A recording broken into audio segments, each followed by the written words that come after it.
Well, hello and welcome to Gmodism Total Knowledge channel. In this little video I will show you how to recognize the parts of a personal computer, a tower PC. Alright, so safety first. What you need to do before you open your computer like this, which is done with just a few screws, before that you need to have kept your computer unplugged for a few hours. Optimally, when you go to bed, unplug your computer and open up your computer the day after, when it's been unplugged for a few hours, then it's more safe. Also, you might damage the components by shocking it with static electricity. So you can ground yourself by buying weird gadgets, or you can remove your shoes, remove your socks and just stand on the ground like a normal human. And also you can touch the chassis so that you don't have any static electricity on you. That's the chassis grounding usually. So yeah, but anyways, let's get into it. Don't poke on components unnecessarily. Alright, so first we have down here we have the power supply. You can see it's a power supply because it has a lot of cables going through it, and it has a fan mostly. And if you go to the back of the computer, let me bring the light, you can see it has a power input and a little button you can turn it on or off. This thing contains high voltage, so don't poke inside it and don't open it up. Usually you should just put it in for service. I mean, this bad boy has like 5 years of guarantee, so I don't think I will be opening it up.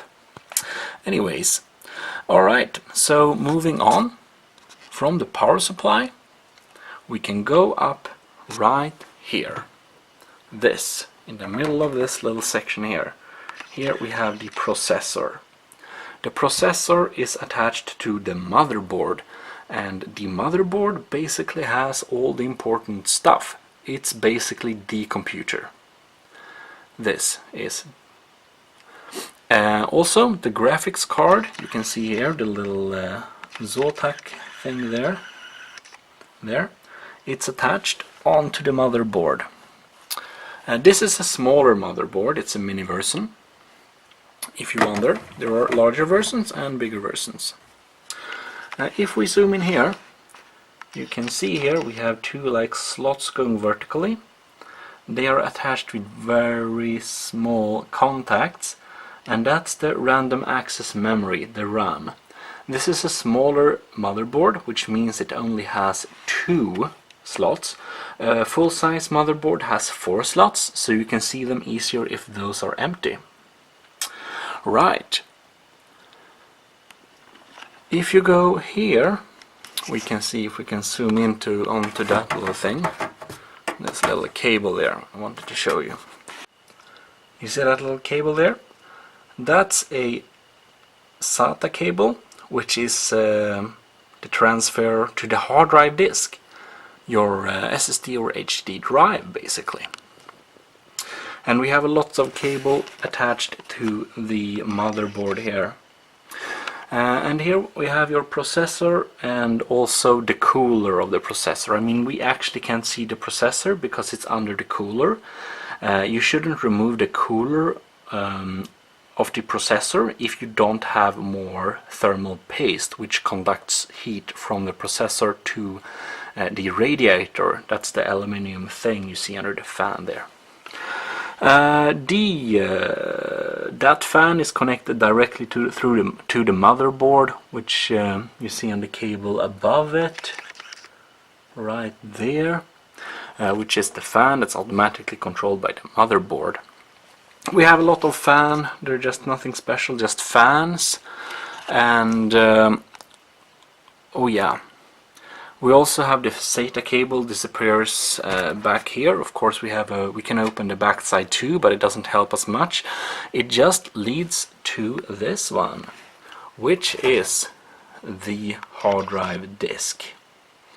And hard drive disk is connected by 2 things.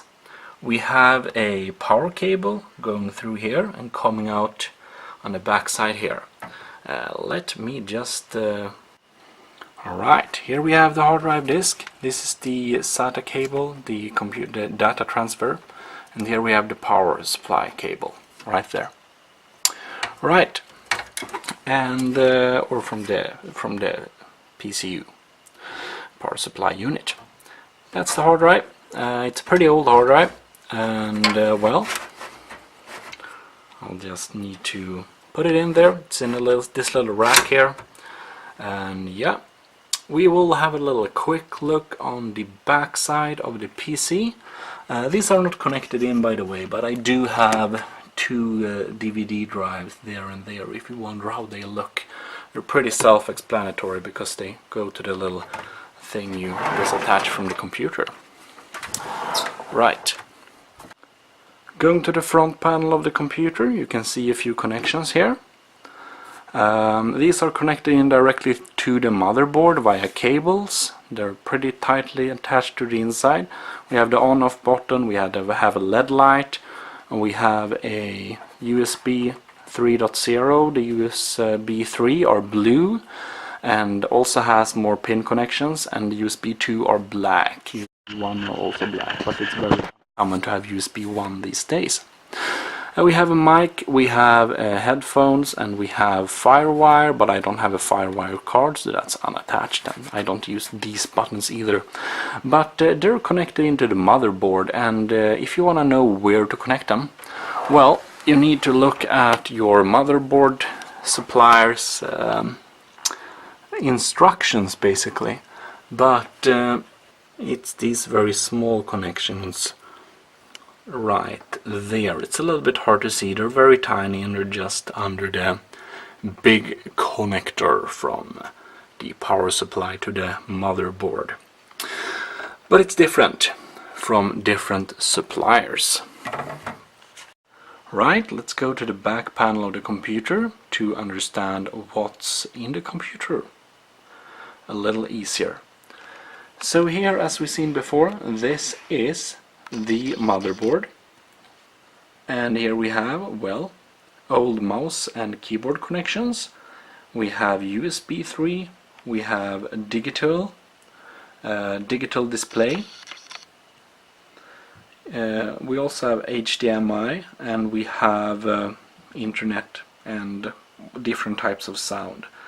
And now this may be a little bit confusing, but if you connect your monitor to these inputs, the graphics will be handled by the integrated Intel HD processor and not your dedicated graphics card.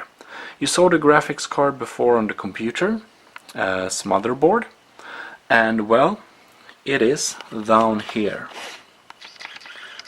You see, this little one just below is of course the connections for the graphics card. So if you have connected things to your motherboard, you won't be utilizing your graphics card. So of course use any of these connections down there.